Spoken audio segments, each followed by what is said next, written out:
सुनिधि शादी करके अपने ससुराल आई थी और बहुत खुश थी। समीर, सुनिधि का पति, उसका बहुत ख्याल रखता था। सुनिधि की सासू माँ गायत्री देवी भी बहुत अच्छी थी। कुल मिलाकर सब कुछ बहुत अच्छा था सुनिधि के ससुराल में। सुनिधि का पति समीर अपने माँ बाप का इकलौता बेटा था और उसकी दो बहनें थीं। बड़ी बहन सरला थी जो इस दुनिया में नहीं थी। 5 साल पहले सरला की फूड पॉइजनिंग की वजह से मौत हो गई थी और दूसरी बहन विमला, 4 साल पहले उसकी सरला के पति यानी कि अपने जीजाजी से ही शादी हो गई थी, क्योंकि सरला की एक छोटी बच्ची थी और विमला का कहना था कि वह उसे बहुत प्यार करती है और उसकी माँ बनना चाहती है। घर वालों को यह रिश्ता मंजूर नहीं था, लेकिन विमला ने ही बच्चे का वास्ता देकर खुद ही सरला के पति यानी कि अपने जीजाजी से शादी की थी। पर अपने जीजाजी से शादी करना घर वालों को कुछ पसंद नहीं आ रहा था। लेकिन जब विमला खुद ही तैयार थी और सरला की बेटी का सवाल था, तो घर वालों ने सोचा कि सरला तो अब इस दुनिया में रही नहीं और विजय आज नहीं तो कल दूसरी शादी तो करेगा ही। आखिर घर पर छोटी बच्ची को कौन संभालेगा? और जब विमला खुद ही सरला के बच्चे की मां बनना चाहती है, तो इसमें हम क्या कर सकते हैं? और उन लोगों ने विमला और विजय की शादी कर दी थी और अब उन्हें अपना फैसला सही भी लग रहा था। सब कुछ अच्छा चल रहा था। विमला सरला की बेटी पर अपनी जान लुटाती थी और उसे जान से ज्यादा चाहती थी और बहुत अच्छे से रखती थी। सब बहुत खुश थे। सुनिधि भी समीर के घर में आकर बहुत खुश थी। एक दिन सुनिधि की सासू माँ सुनिधि को अपने जेवर दिखा रही थी कि उसमें सुनिधि को एक बहुत सुंदर सी चेन दिखाई दी। चेन की डिजाइन इतनी प्यारी थी कि सुनिधि से रहा नहीं गया और उसने बोला, वाह मम्मी, कितनी खूबसूरत चेन है, आप इसे पहनती क्यों नहीं? गायत्री देवी ने बोला, बेटा, यह मेरी चेन नहीं है, यह सरला की चेन है। जिस वक्त उसकी मृत्यु हुई थी यह उसके गले में ही थी। मैंने ही निकाल कर इसे रख दिया था और आज तक यह मेरे पास ही पड़ी हुई है। सुनिधि ने बोला, सच में बहुत प्यारी चेन है, मेरा तो दिल आ गया इस पर। गायत्री देवी ने बोला, कोई बात नहीं बेटा, मेरे पास तो यह ऐसे ही पड़ी हुई है, मैं तो इसे पहनती भी नहीं। तुम्हें जब इतनी पसंद आ ही रही है तो तुम चाहो तो इसे पहन सकती हो, और अगर तुम्हें यह चेन पसंद है तो तुम इसे रख लो। सुनिधि ने बोला, ठीक है मम्मी, मुझे तो सच में यह चेन बहुत ही पसंद है, मैं इसे ले लेती हूँ। कहकर सुनिधि ने वह चेन अपने गले में डाल दी। सच में चेन बहुत ही ज्यादा खूबसूरत थी। समीर ने जब सुनिधि को उस चेन में देखा तो बोला, वाह सुनिधि, बहुत ही प्यारी लग रही हो। इतनी सुंदर चेन तुम्हें कहाँ से मिली? सुनिधि ने बोला, मम्मी जी ने दी है, सरला दीदी की है, उन्होंने बोला है तुम पहन सकती हो। समीर ने बोला, हाँ ठीक ही है, इसमें कोई दिक्कत की बात नहीं, जो कुछ है सब हम भाई बहनों का ही तो है।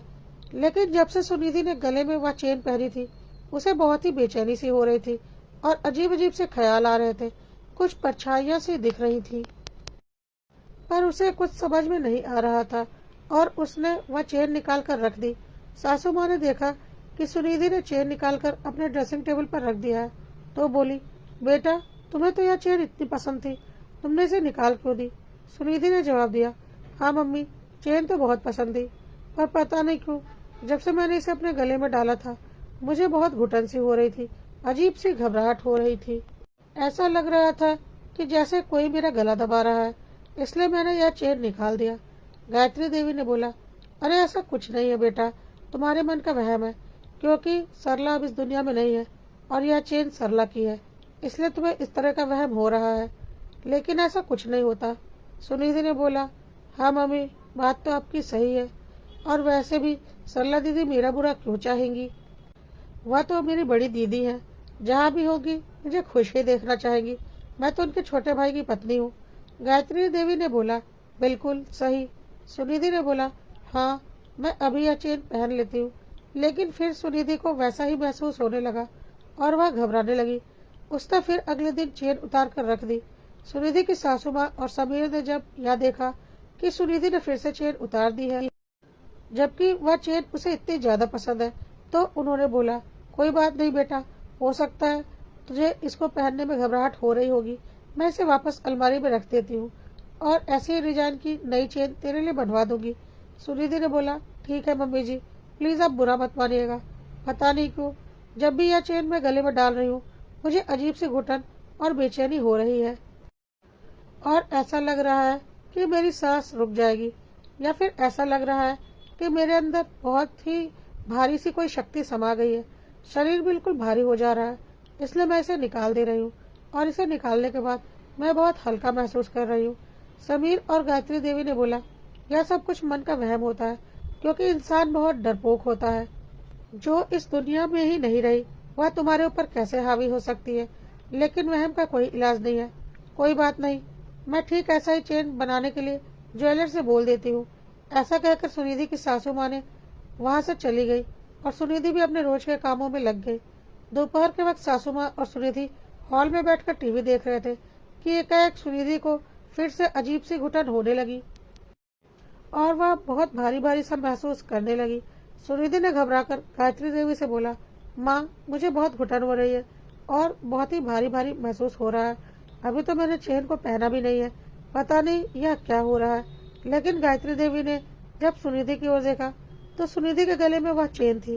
गायत्री देवी ने बोला, अरे तुमने तो चेन पहन रखी है और तुम बोल रही हो कि मैंने चेन नहीं पहनी है। सुनिधि ने बोला, नहीं मम्मी जी, ड्रेसिंग टेबल पर ही पड़ी हुई है, मैंने तो उसे हाथ भी नहीं लगाया। गायत्री देवी ने सुनिधि के गले में से चेन पकड़कर उसे दिखाया कि देखो, चेन तुम्हारे गले में है। अब तो सुनिधि और भी ज्यादा बेचैन हो गई और उसने जल्दी से चेन निकाल कर फेंक दी और बोली, मम्मी जी, यह कैसे हो सकता है? मैंने यह चेन नहीं पहनी, चेन ड्रेसिंग टेबल पर ही पड़ी थी, मैंने इसे हाथ भी नहीं लगाया, यह मेरे गले में कैसे आ गई? मम्मी जी, आप मानो या ना मानो, कुछ ना कुछ गड़बड़ तो जरूर है इस चेन में। मैं सच बोल रही हूँ, मैंने डर के मारे इसे हाथ भी नहीं लगाया था, क्योंकि इसे पहनने के बाद मुझे बहुत ही ज्यादा परेशानी हो रही थी, पर यह मेरे गले में कैसे आई मुझे नहीं पता। गायत्री देवी को भी कुछ समझ में नहीं आ रहा था कि यह सब कुछ क्या हो रहा है। उन्होंने बोला, कोई बात नहीं बेटा, तू आराम कर ले, मैं इसे वापस अलमारी में रख देती हूँ। पहले तू अपनी तबीयत ठीक कर, जाकर आराम कर। और गायत्री देवी ने अपने हाथों से चेन को अलमारी में रख दिया। सुनिधि इस सब घटना के बाद बहुत डर गई थी और परेशान हो गई थी, इसलिए वह अपने कमरे में सोने के लिए चली गई। रात को सब कुछ ठीक था कि एकाएक आधी रात को सुनिधि जोर जोर से चिल्लाने लगी। समीर घबराकर उठ गया और अपनी मम्मी को बुलाया। गायत्री देवी ने देखा सुनिधि बेचैनी में इधर उधर भाग रही है और बहुत ही चिल्ला रही है, बोल रही है, मुझे बहुत बेचैनी हो रही है, कोई मेरा गला दबा रहा है। गायत्री देवी ने जल्दी से सुनिधि का गला देखा और उसके गले में फिर से सरला की चेन आ चुकी थी। अब तो गायत्री देवी बहुत परेशान हो गई। अपने हाथों से उन्होंने चेन को अपनी अलमारी में डाला था, फिर चेन निकलकर सुनिधि के गले में कैसे आ सकती है? उन्होंने चेन को सुनिधि के गले से खींचकर फेंक दिया। समीर ने गायत्री देवी से बोला कि सुनिधि ने फिर से यह चेन क्यों पहनी, जब उसे इससे दिक्कत हो रही थी। समीर की मम्मी ने बोला, सुनिधि ने इसे नहीं पहना, दोपहर में भी ऐसा ही हुआ था। चेन अपने आप सुनिधि के गले में थी और वह इसी तरह से परेशान हो गई थी। उस वक्त मैंने यह चेन अलमारी में वापस डाला था, अपने हाथों से अलमारी बंद की थी, फिर यह दोबारा सुनिधि के गले में कैसे आ सकती है? और वह अपनी अलमारी खोलकर देखने गई तो चेन अपनी जगह पर ही थी। यह देखकर गायत्री देवी हैरान थी। अगर चेन यहाँ है तो सुनिधि के गले में कहाँ से गई? और वह दौड़कर कमरे में गई जहाँ उन्होंने चेन को खींचकर फेंका था, पर वहाँ कोई भी चेन नहीं थी। अब तो सब बहुत परेशान हो गए, यह सब कुछ क्या हो रहा है? जरूर कुछ गड़बड़ है। और सबको अजीब सा डर लगने लगा कि जब चेन को अलमारी के अंदर रख दिया है तो वह बार बार सुनिधि के गले में कैसे आ रही है और फिर अलमारी में वापस कैसे चली जा रही है। सब सुबह होने का इंतजार करने लगे। गायत्री देवी को लग रहा था कि सरला तो उसकी अपनी बेटी है, अगर उसकी आत्मा आ भी गई है तो वह उनका बुरा क्यों करेगी? और ऐसा कैसे हो सकता है कि 5 साल पहले सरला की मृत्यु हो चुकी है और अब इतने सालों के बाद इस तरह की चीजें घर में होना? कुछ भी समझ में नहीं आ रहा था। सुबह होने में अभी कुछ घंटे बचे थे कि सुनिधि एक बार फिर से चिल्लाने लगी और चेन उसके गले में आ चुकी थी। इस बार वह किसी के काबू में नहीं थी और अजीब अजीब सी हरकतें करने लगी। सब लोग परेशान हो गए। इस बार गायत्री देवी ने थोड़ी हिम्मत की और बोला, सरला, यह तू ही है ना जो मेरी बहू सुनिधि के ऊपर हावी हो रही है? सच बता, तू मेरी बेटी सरला है ना? सच बता, तू ही है ना जो अपने छोटे भाई की पत्नी को परेशान कर रही है? अरे वह तेरे छोटे भाई की पत्नी है, तू क्यों उसे परेशान कर रही है? उसने तेरा क्या बिगाड़ा है बेटा?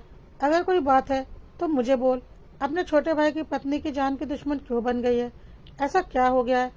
हिम्मत करके गायत्री देवी ने सरला को पुकारा, क्योंकि उन्हें अब यकीन हो गया था कि यह और कोई नहीं, सरला की आत्मा ही है जो उनकी बहू के शरीर में हावी होने की कोशिश कर रही है। अब सुनिधि सरला की आवाज में बोलने लगी। सब हैरान हो गए। सुनिधि अब सरला बन चुकी थी और बोल रही थी, हाँ माँ, मैं सरला ही हूँ, तुम्हारी सरला। बहुत कुछ कहना था तुम लोगों से, पर मैं कह नहीं पाई। आज तक मेरी आत्मा तड़प रही है, भटक रही है, पर किसी से कुछ बोल नहीं पाई, क्योंकि मेरी आत्मा किसी से संपर्क नहीं कर सकती थी। आत्मा को इंसानों से संपर्क करने के लिए एक शरीर चाहिए होता है, और आत्मा के पास कोई शरीर तो नहीं था। चाहकर भी बहुत सी बातें मैं उस वक्त तुम लोगों को नहीं बता पाई जो मैं बताना चाहती थी। मेरी आत्मा को मुक्ति नहीं मिली है माँ, और न ही मिलेगी, क्योंकि मुझे इस धरती पर कुछ लोगों से अपना हिसाब बराबर करना है, और जब तक मैं अपना हिसाब बराबर नहीं करूंगी मेरी आत्मा को कभी मुक्ति नहीं मिलेगी। मैं सुनिधि का कोई बुरा नहीं करना चाहती। मेरे पास कोई चारा नहीं है माँ। मेरी आत्मा बिना शरीर के कुछ नहीं कर सकती, और मुझे मेरा बदला पूरा करना है, इसलिए मुझे सुनिधि के शरीर का सहारा लेना पड़ा। मेरी मृत्यु के वक्त यह चेन मेरे गले में थी जिसे तुमने निकाला था, पर मेरी आत्मा को मुक्ति नहीं मिली, जिसकी वजह से एक तड़पती आत्मा बनकर मैं आज तक भटक रही हूँ। और उसकी वजह यह है कि एक सच्चाई जो तुम लोगों को नहीं पता, और उसी सच्चाई को बताने के लिए आज तक मेरी आत्मा भटक रही है, और अपना बदला लेने के लिए मुझे किसी इंसान के शरीर की जरूरत थी। और जब सुनिधि ने यह चेन अपने गले में डाली तो इसके जरिए मेरी भटकती आत्मा को एक शरीर मिल गया, और मुझे मेरा मकसद मिल गया। मैंने सोच लिया कि अब मैं सुनिधि के शरीर के जरिए अपना बदला पूरा करूंगी, और मुझे मेरा बदला पूरा करने से कोई नहीं रोक सकता, और मैं सुनिधि के शरीर को तभी छोड़ूंगी जब मेरा बदला पूरा हो जाएगा। गायत्री देवी ने बोला, बेटा, यह तू क्या कह रही है? कैसा बदला? कौन सा बदला? किसने तेरे साथ बुरा किया है? हमने तो बहुत कोशिश की थी तुझे बचाने की, पर तुझे इतना तगड़ा इन्फेक्शन हुआ था कि तू नहीं बची। पता नहीं तूने बाहर से क्या खा लिया था कि ऐसी फूड पॉइजनिंग हुई थी कि तेरी जान ही चली गई। बहुत कोशिश की थी हमने, हमारा यकीन कर। दामाद जी का तो रो रो कर बुरा हाल था, ऊपर से तेरी छोटी बच्ची। वह तो तेरी बहन ने बहुत समझदारी दिखाई और तेरी बच्ची को अपना लिया, और उसे एक माँ मिल गई। विजय और विमला की शादी हो गई। लेकिन इसमें बुरा मानने वाली कोई बात नहीं है। आखिर इतनी छोटी बच्ची को माँ की जरूरत तो थी ही, और तेरी बहन ही तेरी बच्ची की माँ बन गई। उसने तो अपनी जिंदगी कुर्बान कर दी तेरी बच्ची के लिए, और समीर और सुनिधि का तो इससे कुछ लेना देना ही नहीं। सब ने अपनी तरफ से बहुत कोशिश की थी तुझे बचाने के लिए, फिर तुझे किस बात का बदला चाहिए? क्या किया है हम लोगों ने सुनिधि को? छोड़ दे बेटा, उस वक्त तो यह यहाँ पर थी भी नहीं। सरला ने बोला, मैं किसी का बुरा करने के लिए नहीं आई हूँ, मैं तो बस अपना बदला लेने के लिए आई हूँ, और जो मेरे गुनहगार हैं मैं उससे बदला जरूर लूंगी। मैं तो इस दुनिया से चली गई, पर मेरे गुनहगार आज भी इस दुनिया में मजे की जिंदगी जी रहे हैं, और कोई नहीं जानता उनके गुनाहों को।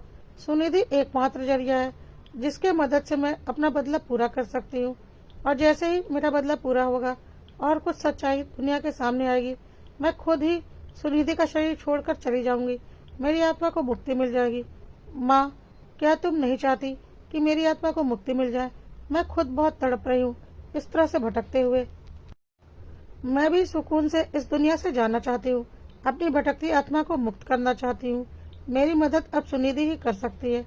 मुझे तुम लोगों से कोई शिकायत नहीं है, लेकिन जो मेरा गुनहगार है मैं उसे नहीं छोड़ूंगी, चाहे कुछ भी हो जाए। गायत्री देवी ने बोला, बेटा, क्या चाहिए तुझे? बोल, तुझे जो भी करना है कर, लेकिन सुनिधि का शरीर जल्दी से जल्दी छोड़ दे। तू तो इस दुनिया से जा चुकी है, पर मेरी बहू, उसकी तो अभी नई जिंदगी शुरू हुई है, बस उसकी जिंदगी खराब मत कर। समीर ने बोला, सरला दीदी, हमने आपका क्या बिगाड़ा है? आप तो हमारी बड़ी दीदी है ना, आप ऐसा क्यों कर रही हैं? हम तो आपसे बहुत प्यार करते थे।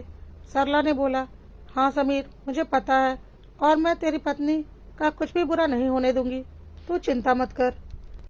बस कुछ वक्त के लिए तेरी पत्नी के शरीर को अपनी सच्चाई दुनिया के सामने लाने के लिए इस्तेमाल कर रही हूँ।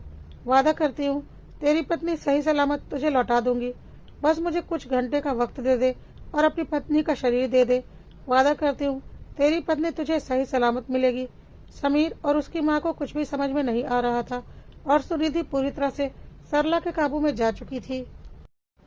शरीर सुनिधि का था पर आत्मा सरला की थी, जो कि सुनिधि की आत्मा पर हावी हो चुकी थी। सरला ने समीर से बोला, मुझे विजय के घर ले चलो और माँ तुम भी साथ में चलो। समीर को कुछ भी समझ में नहीं आया। वह विजय यानी कि अपने जीजा के घर की तरफ चल पड़ा। गाड़ी में समीर के साथ सुनिधि, जो कि सरला के रूप में थी, और माँ तीनों बैठे हुए थे। रास्ते में ही समीर ने विजय को फोन कर दिया कि हम सब आ रहे हैं। विजय ने बोला, इतनी सुबह सुबह? समीर ने बोला, हाँ कुछ जरूरी काम है, मैं सुनिधि और मम्मी तीनों आ रहे हैं। विजय और विमला को कुछ भी समझ में नहीं आ रहा था कि इतनी सुबह सुबह समीर, सुनिधि और मम्मी तीनों क्यों आ रहे हैं। समीर ने सुनिधि के शरीर में सरला की आत्मा है यह बात नहीं बताई, क्योंकि सरला ने मना किया था और वह सब विजय के घर पहुंचे। विजय ने उन लोगों का अच्छे से स्वागत किया और पूछा, ऐसा क्या हो गया कि आप तीनों सुबह सुबह यहाँ आना पड़ा। तब तक सरला की बेटी भी आ गई, विमला को माँ बोलती हुई। अपनी बेटी को देखकर सरला बिल्कुल भावुक हो गई और अपनी बेटी को गले लगाकर रोने लगी। विजय और विमला बिल्कुल हैरान हो गए कि सुनिधि को क्या हो गया है। वह सरला की बेटी को गले लगाकर ऐसे क्यों रो रही है, जैसे कि वह उसकी अपनी खुद की बेटी हो। लेकिन समीर और समीर की माँ को सब कुछ समझ में आ रहा था कि सुनिधि के रूप में सरला वहाँ पर है, पर विमला और विजय को इस बारे में कुछ भी नहीं पता था। खैर, थोड़ी देर के बाद सुनिधि ने बच्ची से बोला, बेटा तुम अपने रूम में जाओ और जाकर अपनी फेवरेट कार्टून शो देखो। और बच्ची अपने कमरे में चली गई। बच्ची के जाते ही सुनिधि ने बोलना शुरू किया, अपने गले में पड़ी हुई चेन दिखाते हुए। सुनिधि ने विजय की तरफ मुड़कर बोला, विजय पहचानते हो इस चेन को? जिस तरीके से सुनिधि ने बोला था, सरला इस तरह से विजय बोलती थी। विजय यह सब कुछ सुनकर हैरान हो गया। सुनिधि को इस तरह से बोलता देख विमला ने बोला, सुनिधि तुम पागल हो गई हो क्या? यह कैसी बातें कर रही हो? तुम्हारे जीजाजी हैं या? सुनिधि ने विमला की तरफ देखा और बोला, अच्छा यह मेरे जीजाजी हैं? यह तुम बोल रही है? सुनिधि जिस तरीके से बात कर रही थी, इस तरीके से सरला विमला से बातें क्या करती थी। अब तो विमला और विजय की हालत खराब हो गई। सुनिधि ने बोलना शुरू किया, पहचान रहे हो ना इसे? यह मेरी फेवरेट चेन है, जिसे हर वक्त मैं अपने गले में पहनी रहती थी, और जिस वक्त मैं मरी थी ना, उस वक्त भी यह मेरे गले में ही थी, जिसे मम्मी ने मेरे गले से निकाल कर रखा था और आज तक मम्मी के पास ही पड़ी हुई थी। और मैं चाहकर भी उस वक्त तुम लोगों की करतूतें मम्मी को बता नहीं पाई थी, क्योंकि मैं बोलने की हालत में नहीं थी और बेहोशी में ही मेरी जान चली गई थी। लेकिन भगवान की दया से आज तुम लोगों की सच्चाई सामने लाने के लिए मुझे सुनिधि का शरीर मिल गया, क्योंकि उसने मेरी यह चेन अपने गले में डाल ली।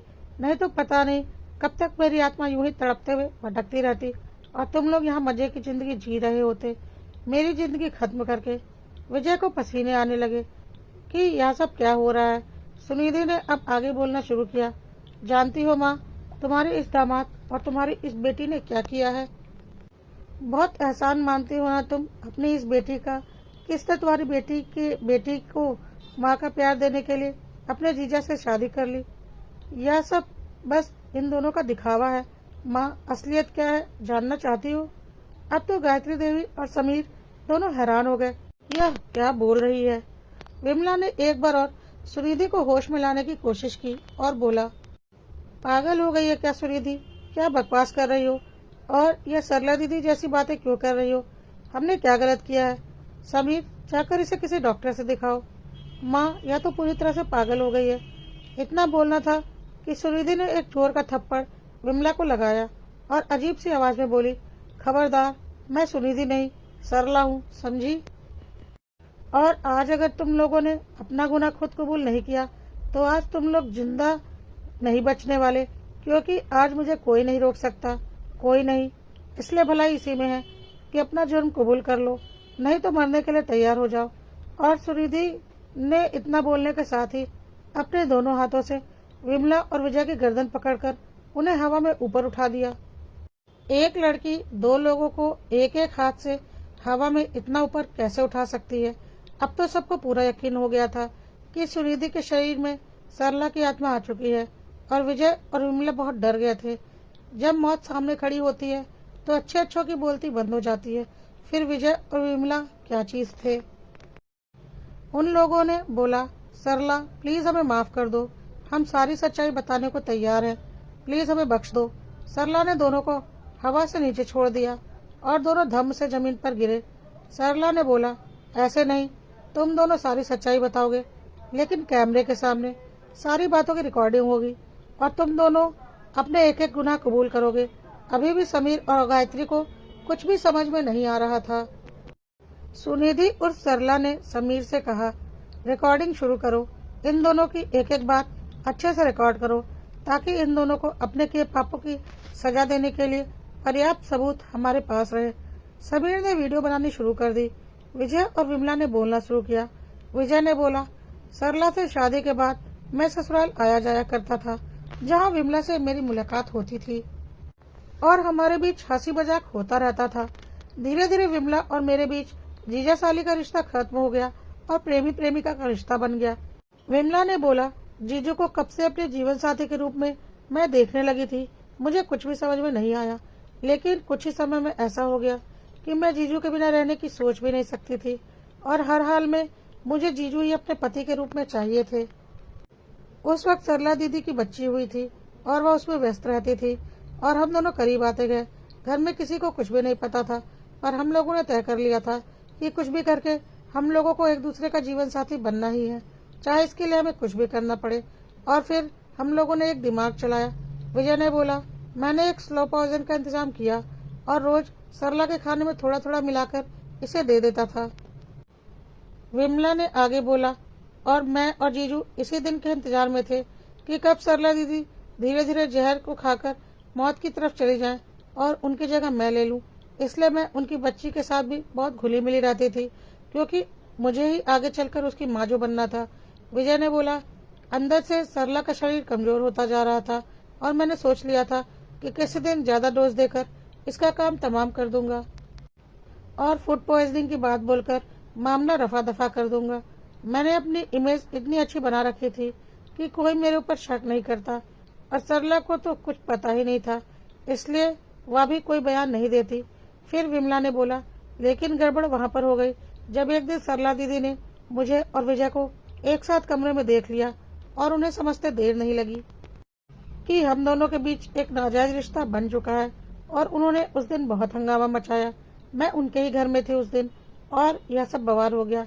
वह अभी आप लोगों को फोन करने के लिए जा ही रही थी मेरी करतूत बताने के लिए, लेकिन तभी विजय ने उन्हें पीछे से पकड़ लिया और मुझसे बोला, विमला अगर बचना है तो अभी इसका काम तमाम करना पड़ेगा, नहीं तो यह हमारे इतने दिनों की मेहनत को बेकार कर देगी और हमारी सारी पोल पट्टी खोल कर रख देगी। जल्दी से वह धीमा जहर लाकर इसके मुंह में डालो, खत्म करो इसे। विजय जीजू ने सरला दीदी को पकड़ रखा था और मैंने सरला दीदी के मुंह में उस पुड़िया का सारा जहर डाल दिया था, जिससे वह बेहोश हो गई थी। उसके बाद मैं चुपचाप घर आ गई थी, किसी को कुछ भनक नहीं लगने दी थी कि जीजू के घर में क्या हुआ था।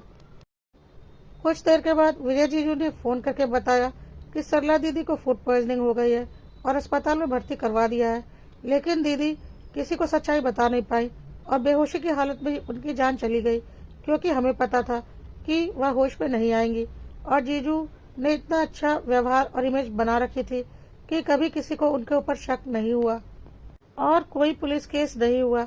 नॉर्मल फूड पॉइजनिंग का केस मानकर बात वहीं पर खत्म हो गई और कुछ दिनों के बाद मैंने और जीजू ने इमोशनल ड्रामा करके शादी कर ली और हमारा प्लान सक्सेसफुल हो गया। यह सब सुनकर गायत्री देवी और समीर बिल्कुल हैरान हो गए। कोई ऐसा कैसे कर सकता है? कोई बहन अपनी ही बहन की जान कैसे ले सकती है, वह भी उसके पति से शादी करने के लिए? कोई पति अपनी पत्नी की जान कैसे ले सकता है अपनी साली से शादी करने के लिए? रिश्ते इतने घटिया स्तर के भी हो सकते हैं, इतनी नीचता कोई कैसे कर सकता है? खैर, अब सारी सच्चाई दुनिया के सामने आ चुकी थी।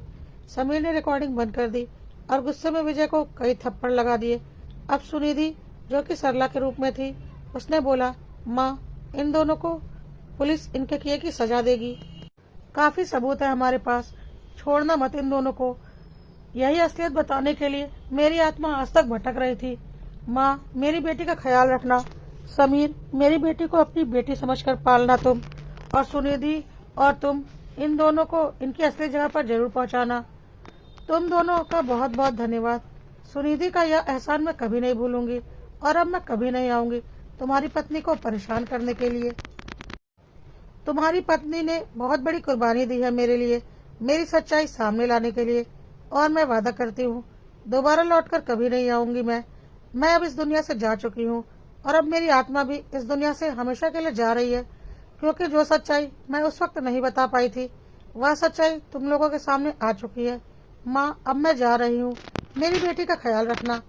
सुनिधि तो अभी होश में नहीं है क्योंकि मेरी आत्मा उसके ऊपर हावी है, पर उसे बता देना कि मैं उसकी हमेशा एहसानमंद रहूंगी, और उससे बोलना कि मेरी बेटी को अपनी बेटी समझकर पाले। और हाँ, यह चेन सुनिधि को बहुत पसंद है ना, उससे बोलना यह चेन अपने गले में हमेशा पहन कर रखे। इस चेन को जब तक वह पहन कर रखेगी कभी कोई उसका नुकसान नहीं कर पाएगा, यह वादा करती हूँ मैं। और यह चेन मेरी तरफ से सुनिधि को उसकी शादी का तोहफा है। धीरे धीरे सुनिधि को सारी सच्चाई बता देना कि उसके साथ क्या हुआ था, और अब इस चेन से उसे डरने की कोई जरूरत नहीं। यह मेरा आशीर्वाद है जो हमेशा उसकी रक्षा करेगा। यह कहकर सरला की आत्मा ने सुनिधि का शरीर छोड़ दिया। सुनिधि को जोर का झटका सा आया और वह बेहोश होकर गिर गई। सब हैरान थे। विजय और विमला तो सुनिधि के करीब जाने की सोच भी नहीं सकते थे। दोनों डर के मारे चुपचाप एक कोने में बैठे हुए थे। समीर ने पुलिस को फोन कर दिया और वह वीडियो रिकॉर्डिंग दिखाने के लिए और उन दोनों को अपनी असली जगह पहुंचाने के लिए। थोड़ा पानी डालने पर सुनिधि होश में आई और बोली, अरे यह हम कहाँ आ गए। सुनिधि की सासू माँ ने बोला, अरे कुछ नहीं, तुम थोड़ा बेहोश हो गई थी। चलो अब हम घर चलते हैं, फिर चलते चलते सारी बातें करेंगे। अब सब कुछ ठीक हो गया है। सुनिधि को कुछ भी समझ में नहीं आ रहा था। चेन अभी भी सुनिधि के गले में थी, लेकिन अब उसे कुछ भी नहीं लग रहा था। गायत्री देवी ने सुनिधि से बोला, अब तुम्हें कोई घबराहट नहीं होगी, क्योंकि आज अब सब कुछ ठीक हो चुका है, और यह चेन सरला दीदी ने तुम्हें अपने आशीर्वाद के रूप में दी है। इसे हमेशा अपने गले में पहन कर रखना, यह हमेशा तुम्हारी रक्षा करेगा। सुनिधि को कुछ भी समझ में नहीं आया, पर वह बहुत सुकून महसूस कर रही थी, और सब अपने घर की तरफ चल पड़े। साथ में सरला की बेटी भी थी।